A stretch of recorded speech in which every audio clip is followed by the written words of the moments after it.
Ça s'était passé hier à Évian-les-Bains. Un rodéo urbain au terme duquel un pompier est blessé.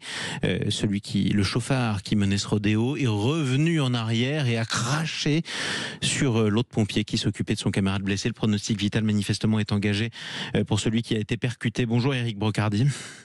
Bonjour. Bienvenue sur Sud Radio, vous êtes porte-parole de la Fédération nationale des sapeurs-pompiers. Comment va votre collègue d'abord ? Écoutez, son état n'est toujours pas encore rassurant puisqu'il est toujours entre la vie et la mort. On sait de quoi il souffre ? Un gros trauma effectivement crânien. On a aussi une inquiétude concernant sa cage thoracique. Donc voilà, à ce jour, toutes les lésions sont vraiment assez profondes et assez dramatiques. Donc pour l'instant, son état ne permet pas de porter des réponses très favorables ni bénéfiques. Ni même optimistes, malheureusement. Ça s'est passé hier à Évian-les-Bains, en Haute-Savoie. Il tentait d'intervenir, votre collègue, lors d'un rodéo urbain. Est-ce que vous avez des premiers éléments sur ce qui s'est passé ? On commence à avoir à peu près la chronologie des faits ou pas ?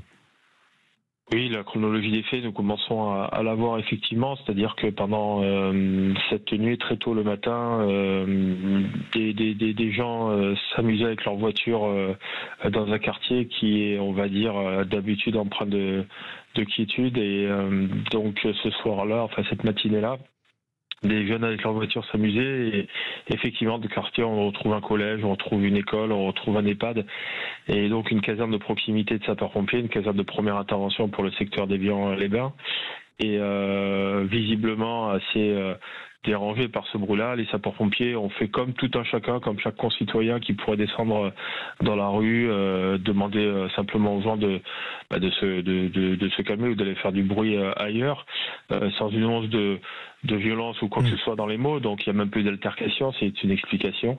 Ils ont fait ce qu'un voisin aurait fait en disant il y en a qui dorment, quoi.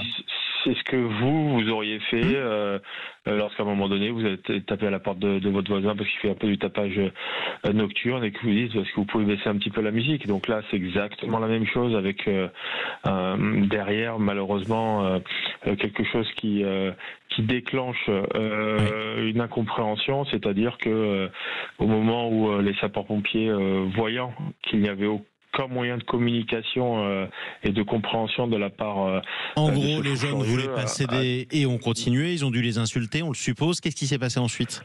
Écoutez, ça c'est vos suppositions. Moi, les faits que j'ai, puisque vous l'avez demandé, c'est qu'au moment où les sapeurs-pompiers, voyant que la communication n'était pas possible, ils sont tout simplement rentrés dans la caserne. Et puis, à ce moment-là, quand ils avaient le dos tourné, la voiture a foncé sur les sapeurs-pompiers et en blessant un très très grièvement, avec un pronostic vital toujours engagé. Et sachant que l'histoire ne s'en arrête pas là, c'est déjà assez ubuesque. La voiture fait effectivement demi-tour, passe à côté du sapeur-pompier qui était allongé au sol avec ses collègues qui étaient en train justement de l'aider, de lui porter les premiers soins et de commencer à appeler les collègues en renfort pour venir le secourir. La personne baisse la vitre et lui crache dessus.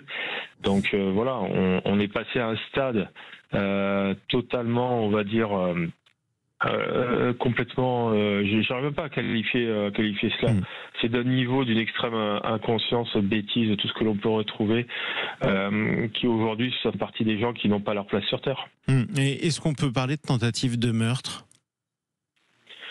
Écoutez, à partir du moment où vous avez une arme qui s'appelle une voiture, à partir du moment où vous avez une intention manifeste de vouloir foncer contre quelqu'un, qu'est-ce qu'il vous faut de plus ? C'est ça. Manifestement. Et ça a visé les pompiers. Ce sera ma dernière question, Éric Brocardi. Il y a des casernes de pompiers à peu près partout en France. Est-ce que... Il y a 6100 exactement. Exactement, plus de 6000. Est-ce que celles qui sont à côté de quartiers dits sensibles sont de plus en plus la cible de ce genre d'incivilité qui parfois conduisent même à une tentative de crime ? Écoutez, malheureusement aujourd'hui on ne peut pas faire une analyse sociologique des casernes par rapport à l'endroit d'implantation et de dire là ça risque plus ou ça risque moins. En gros, est-ce que vous avez de plus en plus de problèmes avec les voisins des casernes ?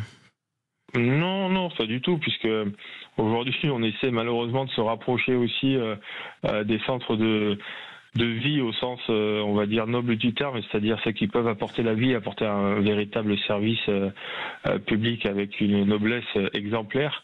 Donc on peut pas dire qu'aujourd'hui, voilà, il y a des problèmes de voisinage, mais pas du tout. C'est pas du tout la question. Le sujet aujourd'hui, c'est que vous avez encore, malgré tout, ce sujet aujourd'hui de personnes et d'individus qui n'ont que faire des codes de la société et de l'ordre de la sécurité publique parce qu'ils n'ont jamais appris ces notions-là. Donc à partir de là, se croient tout permis sur le territoire national, sans prendre en compte le côté sociétal, sans prendre en compte qu'au-delà de, on va dire, de vouloir s'amuser, et ben à un moment donné, on donne aussi des outils entre les mains de certains, on donne des possibilités pour qu'ils s'expriment avec des gestes de violence qui entraînent possiblement la mort. Voilà. 2 automobilistes en tout cas ont été interpellés, âgés de 19 et 20 ans. Ils sont donc majeurs et du protoxyde d'azote, substance qu'on peut qualifier de gaz hilarant, a été retrouvé dans leur véhicule. Voilà où on en est. Bon courage et bon rétablissement si c'est possible à votre collègue. Merci beaucoup Éric Brocardi. Merci à vous. Je rappelle que vous êtes porte-parole de la Fédération nationale des sapeurs-pompiers.